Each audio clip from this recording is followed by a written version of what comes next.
there is a lot of studies published in animal models. There are cell culture studies, but what we are really trying to do is understand what is happening in human brain during MS progression.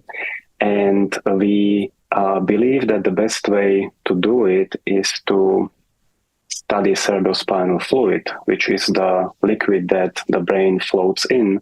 It's the liquid that all the metabolic products and waste products of the brain are being deposited to.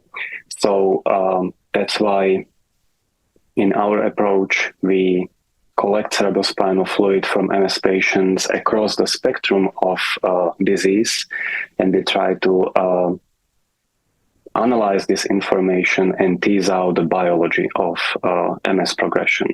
So there have been many processes associated with MS progression.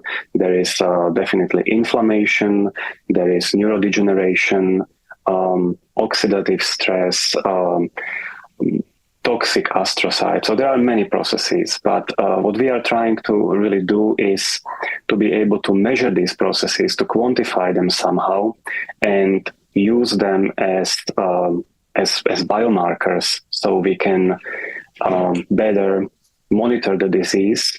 And then if we apply some kind of therapy, then we can monitor whether or not the therapy is doing something.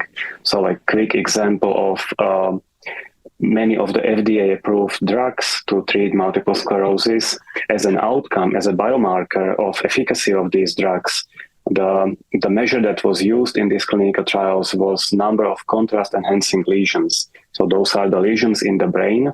If you administer contrast to patient and the blood-brain barrier is leaky, you will see leakage of the contrast from the blood into the CNS tissue. And the drugs that are currently FDA approved, many of them or most of them eliminate these contrast-enhancing lesions. So if you measure X contrast-enhancing lesions in untreated patient and then you apply the drug and you do MRI scan again with contrast, you can see that the number of contrast-enhancing lesions decreased.